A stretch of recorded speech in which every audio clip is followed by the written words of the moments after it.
Iniciamos una emisión más de Impacto Económico. Gracias por acompañarnos. Mi nombre es Daniel Rosas. A nombre de este gran equipo les doy la más cordial bienvenida. Vamos a comenzar con la información de este momento. Estaremos en este momento o en esta emisión hablando primeramente sobre lo que ocurre en Venezuela, que firmó un decreto de emergencia económica. Estaremos platicando también en contexto que El Salvador y las políticas de Nayib Bukele.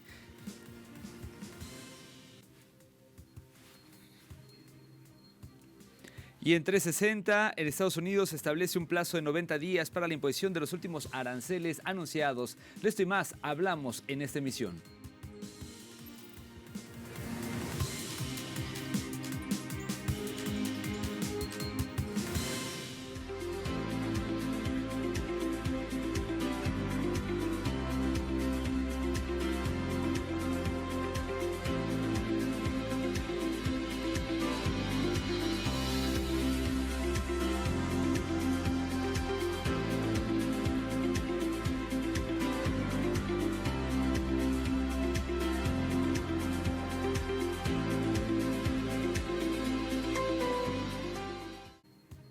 Vamos a comenzar con la información que bueno que nos acompaña. Hoy abrimos en Venezuela porque el presidente Nicolás Maduro firmó el decreto de emergencia económica, con lo que aspira a contrarrestar los efectos de los aranceles que el gobierno de Estados Unidos impuso al mundo entero. Este decreto se mantendrá en vigencia por 2 meses a partir de su publicación en la Gaceta Oficial Nacional. Dicho decreto dictamina regulaciones como suspender el cobro de tributos, la exención de tributos, establecer mecanismos para combatir la evasión fiscal y porcentajes de compra obligatoria de producción nacional o la suspensión de importaciones. El mandatario nacional recalcó durante su alocución que apela a las facultades constitucionales que le da el decreto para proteger a todos los sectores. Así lo dijo. En base al diálogo nacional, en base al esfuerzo nacional, voy a proceder, como lo anuncié ayer, a firmar el decreto por el cual, ante las circunstancias internacionales y el impacto de la guerra comercial y económica contra el mundo y contra Venezuela, contra todo nuestro continente, yo apelo a las facultades constitucionales que me da el decreto de emergencia económica para proteger integralmente todos los sectores productivos y garantizar equilibrio, armonía, capacidad de resistencia y recuperación frente a las circunstancias que se presentan en el mundo. Procedo. Hoy, 8 de abril, a firmar, señora vicepresidenta, el decreto de emergencia económico que me faculta por 2 meses a obrar, actuar y accionar distintas modalidades de políticas públicas para defender la economía nacional, protegerla y avanzar. El presidente Nicolás Maduro resaltó que solo los índices bursátiles de Venezuela y China se mantuvieron estables en la bolsa de valores, pese a la agresión arancelaria iniciada por la administración de Donald Trump. Hay un mundo globalizado, ¿verdad? Hoy es más globalizado que nunca. A esta hora que estamos hablando, nos están viendo en vivo y directo en Shanghái. Se cayeron todas las bolsas hoy en la tarde, menos la de Shanghái y la de Caracas. Son las únicas que se mantuvieron en verde. Señales de la vida, ¿verdad? Y es que en los últimos días las bolsas de valores del mundo han experimentado caídas significativas, marcadas por una ola de incertidumbre económica global generadas por la medida arancelaria de la Casa Blanca. Sin embargo, en medio de esta turbulencia, la bolsa de Caracas ha sido la única que en vez de caer ha registrado un alza. Revisemos. La Bolsa de Valores de Caracas registró un incremento de 1,8%, mientras el Merval argentino sufrió una caída del menos 10,3%. Por su parte, Sao Paulo cayó menos 2,91%, Santiago de Chile retrocedió 1,8% y Bogotá registró menos 3%. Sin duda, en Estados Unidos el panorama también fue muy desalentador, pues el Dow Jones Industrial Average se desplomó en 984 puntos, reflejando el pánico generado por la medida de Donald Trump.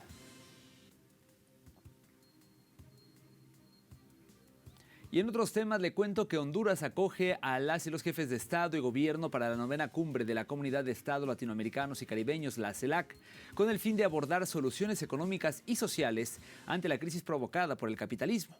Con la presencia de los presidentes de Brasil, México, Colombia, Uruguay, Cuba y Honduras, la reunión tiene lugar en medio de la guerra arancelaria declarada por el presidente de Estados Unidos, Donald Trump.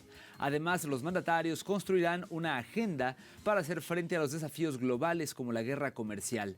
Asimismo, durante la jornada, se prevé que la presidenta de Honduras, Xiomara Castro, entregó la presidencia pro tempore del bloque a su homólogo colombiano, Gustavo Petro.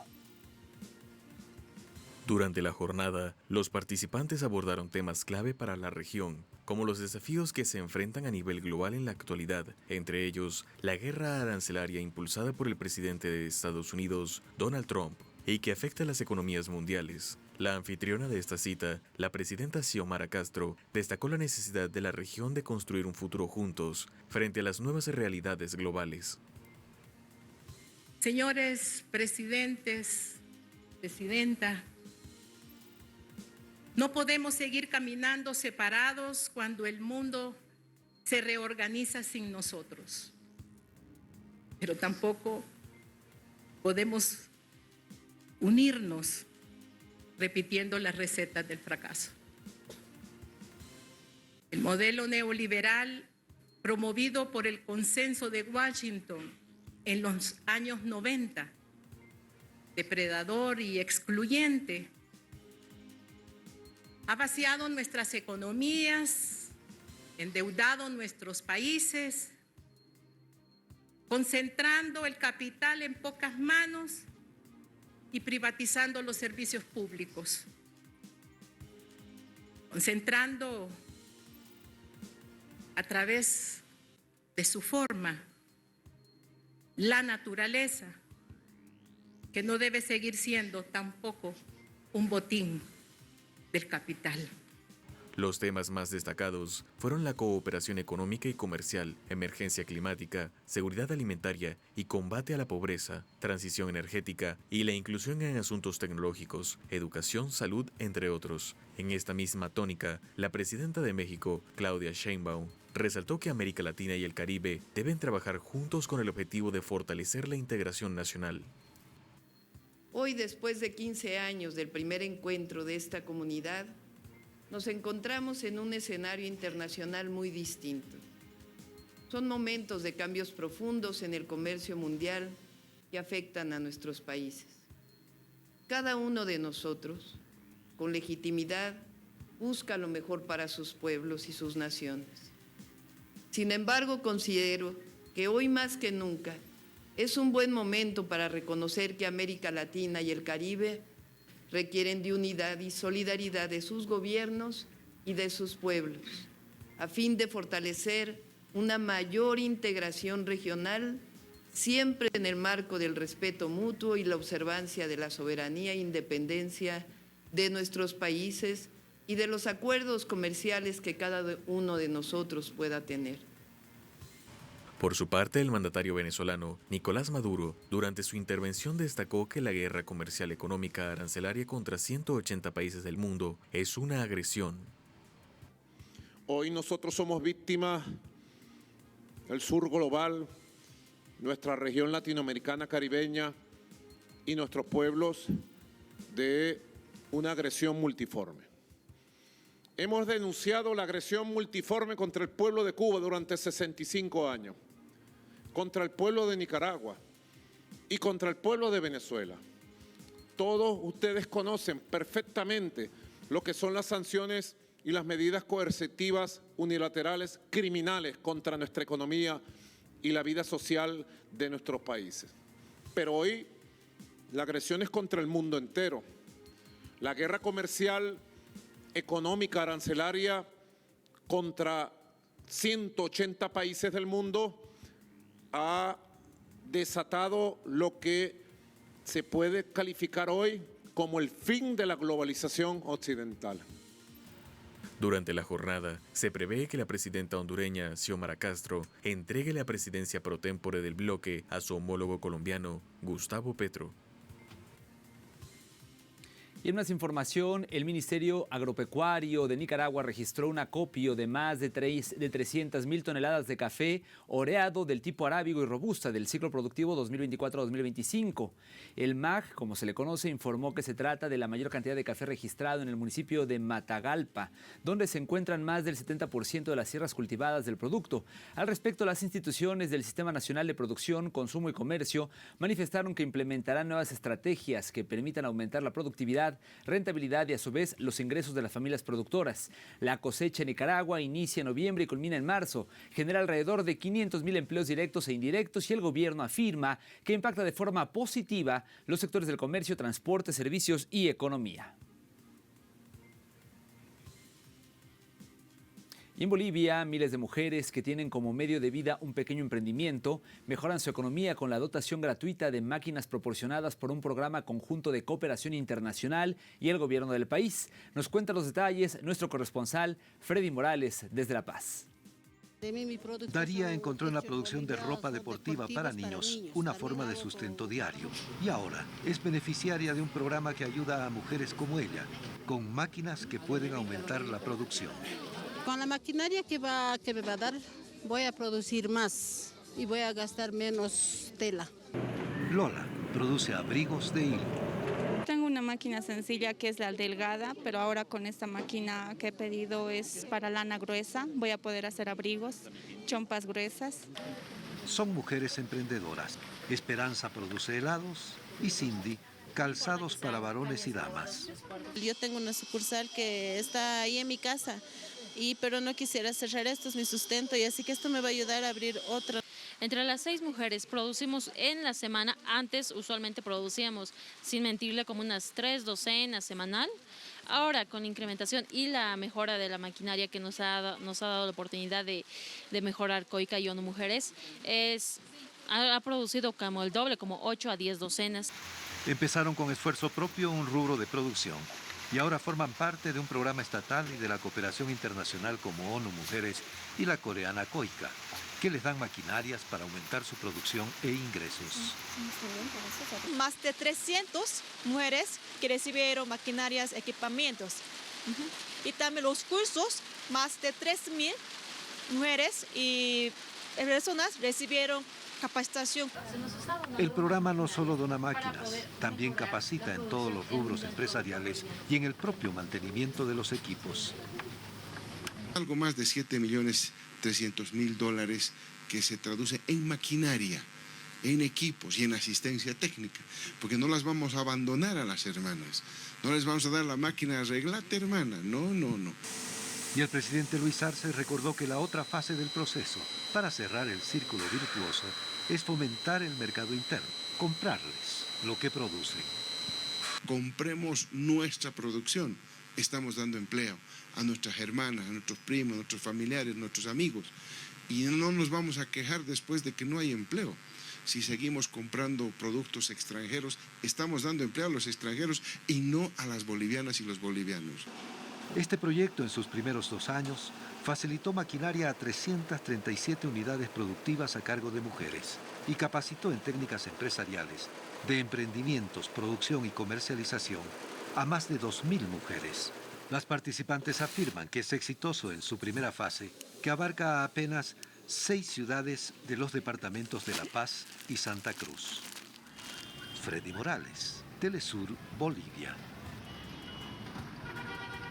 Vamos a hacer una primera pausa y al regreso en contexto abordaremos cómo Nayib Bukele castiga al pueblo de El Salvador con crisis alimentaria, eliminación de empleos y también la ampliación de la deuda pública. Los detalles cuando regresemos.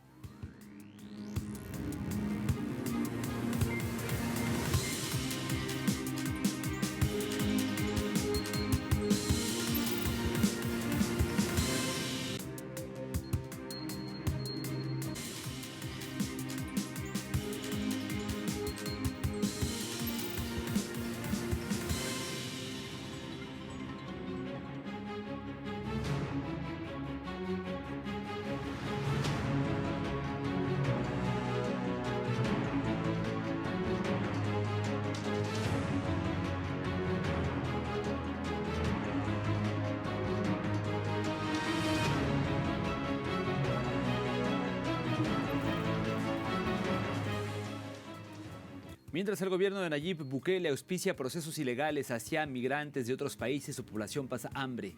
Más de 800,000 salvadoreños requieren de ayuda alimentaria, denuncian organizaciones sociales del país centroamericano. Y a continuación le ampliamos detalles.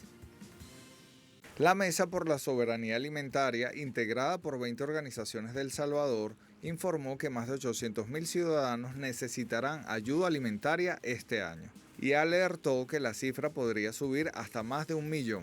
El grupo tomó en cuenta previsiones de la Oficina para la Coordinación de Asuntos Humanitarios que indican que la situación implica un mayor porcentaje de la población que tendrá dificultades para conseguir suficientes alimentos, que a su vez sean nutritivos, lo que demuestra que la crisis alimentaria persiste en El Salvador de Bukele. Según la ONU, el 52% de la población enfrenta estrés alimentario. En el mismo orden de ideas, la FAO incluyó a El Salvador entre los países a monitorear por riesgos de hambre. Además, la situación económica del país sigue siendo compleja. En 2024, El Salvador fue la economía con menor crecimiento en Centroamérica por quinto año consecutivo, registrando un déficit comercial de más de 8,000 millones de dólares. El Salvador registró en el mes de febrero la tercera alza del precio consecutiva de la canasta básica alimentaria, según información revelada por la Oficina Nacional de Estadísticas y Censos. Así pues, la canasta básica alimentaria tuvo este incremento tanto para la zona urbana como para la rural, principalmente con alzas en el costo de los frijoles, tortillas, carnes, verduras, frutas, y esto fue lo que precisó la entidad. En la zona urbana creció el precio hasta $247,60, más que los $246,64 de enero. Asimismo, la canasta básica rural se incrementó en $1,07, luego de pasar de $179,96 en enero a $181,04 en febrero, para registrar también 3 meses consecutivos de aumento. Según la ONEC, pese a las alzas, la canasta básica alimentaria en la zona urbana es $9,2 más barata en comparación con febrero de 2024, mientras que la rural disminuyó su costo en $4,1. A lo antes mencionado se le suma la ampliación de la deuda pública tras el acuerdo alcanzado con el Fondo Monetario Internacional y otros organismos financieros internacionales, donde expertos aseguran que esa deuda la terminarán pagando la clase trabajadora y el pueblo salvadoreño. En junio de 2024, la deuda pública de El Salvador alcanzó más de 30,000 millones de dólares. Según datos del Banco Central, más de 10,365 millones de dólares de deuda al fondo de pensiones viene saqueando el gobierno y dejando sin capacidad a la seguridad social. En solo 10 meses de 2024, tomó de esta reserva 1,922 millones de dólares. Pero los planes del gobierno no representan ni un alivio parcial a la carga histórica de crisis, ni al endeudamiento sobre las y los trabajadores. Durante su primer mandato, Bukele comprometió al país en créditos con la banca privada y todos los organismos financieros que pudo: el Fondo Monetario Internacional, el Banco Centroamericano de Integración Económica, el Banco Interamericano de Desarrollo y el Banco de Desarrollo de América Latina y el Caribe. Sus compromisos con el capital financiero internacional perpetúan la transferencia de riqueza del quinto país más empobrecido de América Latina hacia los centros de poder económico y subordinan a la nación a nuevos ciclos de deuda pública que pagarán la clase trabajadora y el pueblo salvadoreño. Hay que señalar que tras la aprobación del reciente acuerdo de financiamiento por 1,400 millones de dólares por parte del Fondo Monetario Internacional, el gobierno de El Salvador se comprometió con el organismo multilateral a realizar un ajuste fiscal de 3,5 puntos porcentuales del Producto Interno Bruto en 3 años, cuyas primeras medidas fueron implementadas con una racionalización de la factura salarial en el presupuesto general de 2025 y cientos de despidos en el aparato estatal del país centroamericano.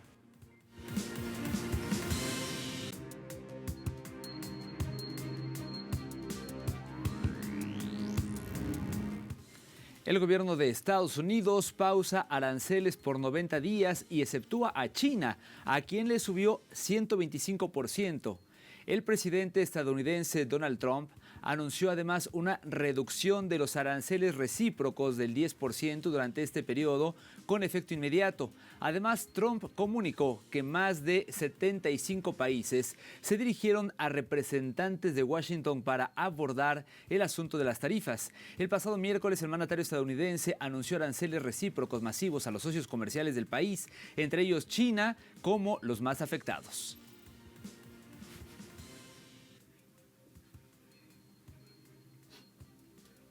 Y en este contexto, China denunció a Estados Unidos ante la Organización Mundial de Comercio y acusa a Donald Trump de actuar de forma unilateral y coercitiva. Tras el anuncio del nuevo sistema de aranceles impuesto desde Washington, el gigante asiático emitió una denuncia formal ante el organismo.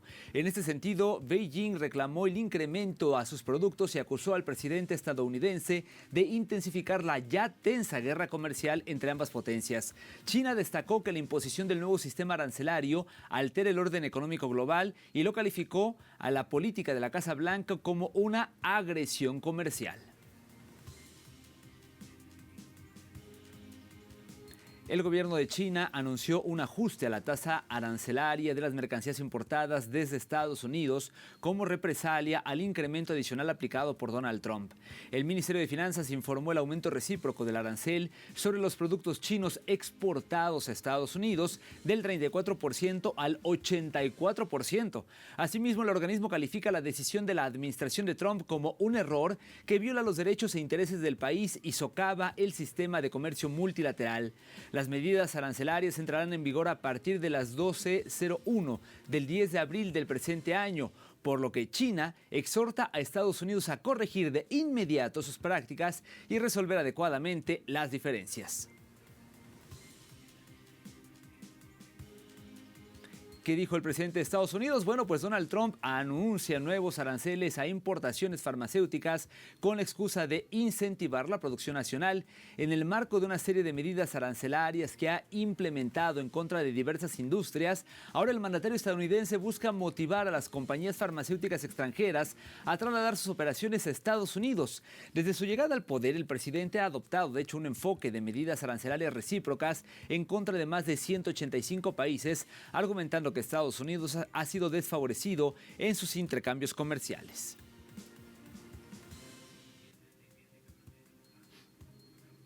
Y en China, el primer ministro Li Qiang sostuvo conversaciones con la presidenta de la Unión Europea para evaluar la cooperación comercial y la estabilidad de los mercados mundiales tras el abuso arancelario impuesto por Donald Trump.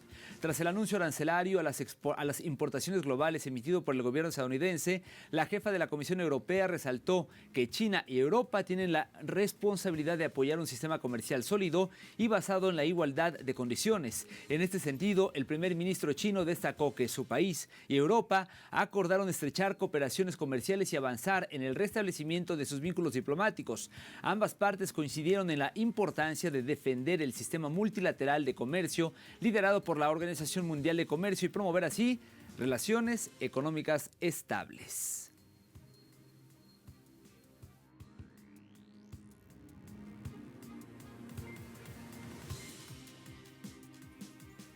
Le comento ahora que Lego ha inaugurado una nueva fábrica de $1.000 millones en Vietnam, su segunda en Asia, con el objetivo de expandir su presencia en la región. Aquí los detalles.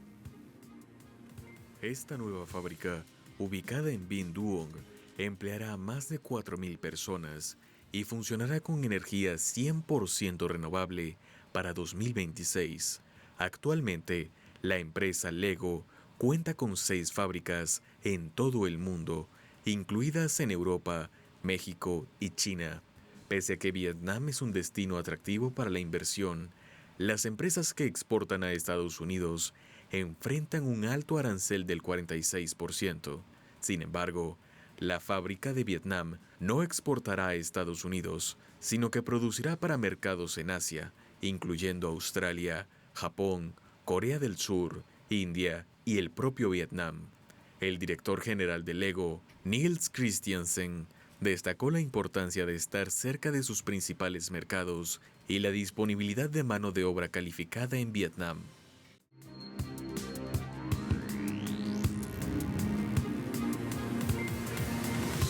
Momento de revisar cómo se encuentran los precios del petróleo. El intermedio de Texas, el WTI, marcó un precio de $61.31 con una alza de $2.21.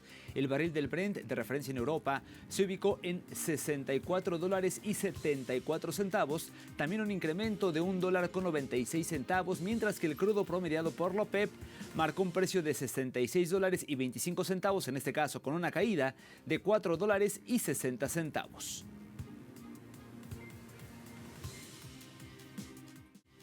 Gracias por habernos acompañado. Llegamos al final de esta emisión. Mi nombre es Daniel Rosas, a nombre de este equipo. Gracias de verdad por estar con nosotros. Continúe, por favor, en la sintonía de Telesur. Recuerde que para sugerencias o comentarios, la dirección de correo electrónico es impactoeconómico@telesurtv.net y nuestras cuentas de X también están a su disposición, @telesurimpactoe y @danieltelesur. Nos despedimos, nos vemos pronto con más de Impacto Económico. Hasta entonces.